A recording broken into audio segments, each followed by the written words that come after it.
Ashland, Oregon. Nestled in the mountains near the California border, the home of the Ashland Grizzlies football team. Over 3 decades, the Grizzlies have won 3 state championships, 9 conference titles, and had 17 state playoff appearances. Equally as significant to the Ashland football program is its 20-year relationship with the Japan High School All-Stars. Every 2 years, the two teams square off in the Pacific Rim Bowl. Now, going into its 11th game, the teams have alternated playing in Ashland and Japan. This is the only known trans-Pacific game in the country. Former head football coach Jim Nagel and former Grizzly, Duck, and NFL alum Chad Cota will be talking about the beginnings of the Pacific Rim Bowl, and we'll continue with the memories of other participants who can attest to the fact that this is more than just a game. But once you're over there, you're going to go over to this trip, and it's a great opportunity. I'm sure you realize that.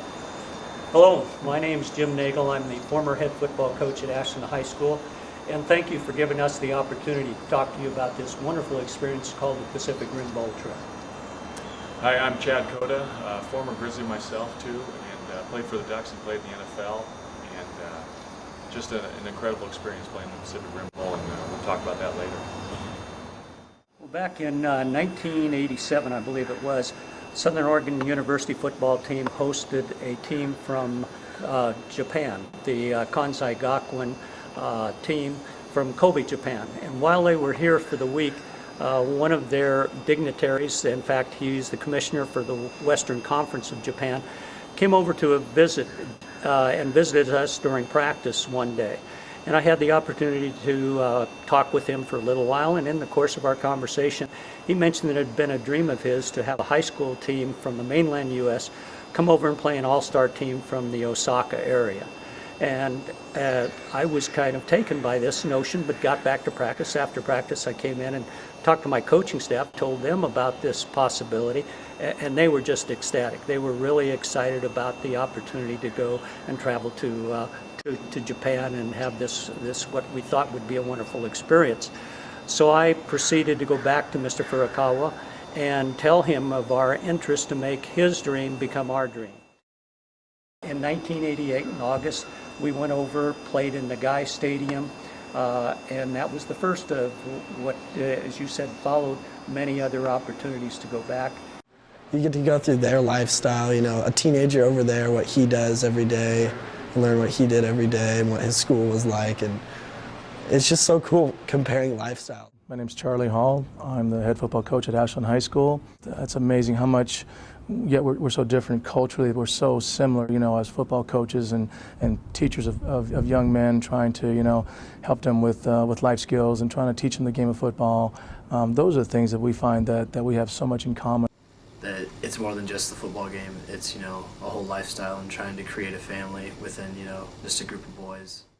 I would have to say with the players is just watching them just connect with kids from another culture. And again, you know, you break down those barriers of culture when you have a common denominator like football, and the kids have so much fun together. I remember because I was housing 4 linebackers, and that morning we're all eating breakfast, and I'm eating a bowl of cereal, and I look up and they're all just staring at me going like this. And I was like, oh no. To listen to both the Japanese national anthem and to listen to the American national anthem and be on the field and to share that event with you know, with our team and our staff is just it just sends chills up my back. It's a very powerful feeling, especially on game day when you're there and you're walking onto the field and you see the stands are normally pretty full everywhere, whether we're here or over there, and like see when they play the national anthem, and you know then, hey, you know, yeah, you're representing Ashland High School, but you're representing, you know, the United States, because it's you against all-star Japan teams. On that, you play your national anthem, you're in a foreign country. I mean, you really are representing the United States, so you take that as a little bit more on your shoulders. You got to go over there and be respectful and just lay it all on the line and go out there and play all your heart out. And I think I remember being over there and being as fired up as I've ever been to play in a football game, and you know, taking it out on the Japanese guys a little bit. But it was, you know, it was good fun though, going over there and just represent your country and you know, playing hard. They brought in cheerleading squads from, I think, all over Japan, and I saw the halftime film later, they made this giant, like 4-level high pyramid of girls like standing on each other's shoulders, and I was like, geez, they really made a huge deal out of this. When you know that there's been an impact made when Japanese mothers are coming to the airport literally in tears, saying goodbye to the boys that they had helped, host for the course of the week. That's just, to me, a very powerful, display of affection, of breaking down bridges, breaking down culture. I made so many wonderful memories from this, and I'm sure my host brother did when I went over there. I mean, the times we had together was just priceless. I don't think, you'll have another chance to do this, in your life. Memorable occasion was our first trip to the Peace Park at Hiroshima.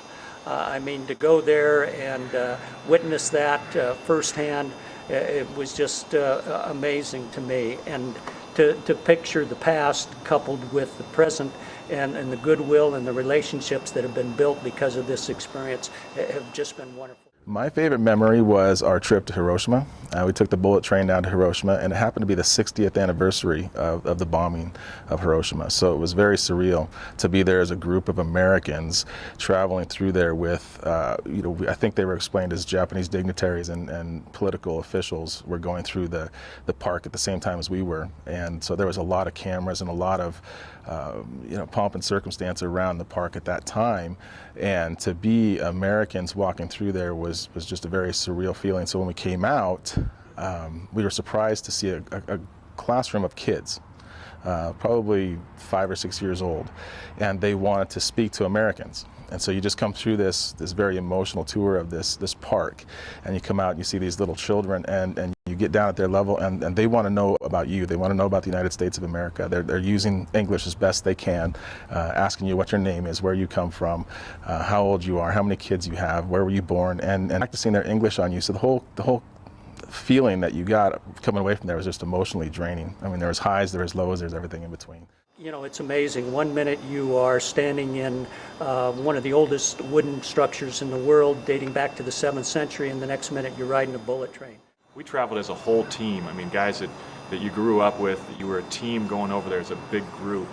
And just being able to, get in a jet, flying across the world as a team with all your buddies and your coaches. It was just, how can you beat that? Because so many people are working on this program, raising fund for this program, and we have a tryout at the end of March, this year. So we have to choose 45 players out of maybe 200 sometimes, or 150 sometimes. 250 players you choose from to put this team together. Parent, and as a coach, is the experiences that the players had in the home stays.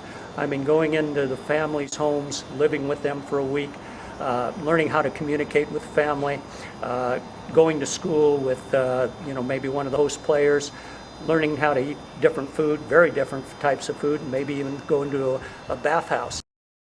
I stayed above the shop there, and they actually had their own little tofu manufacturing plant there. And I remember you went up a ladder to get to the house, and we stayed up, and I believe we had the only room that had AC in that entire place, so we got pretty lucky there. That was good. But I didn't know what they made at first. They made tofu, and I remember trying it, and me and the other guy, because they put us in doubles, and we tried the tofu and didn't really like it, and we didn't know that's what they made, so they stopped giving it to us after probably the first time.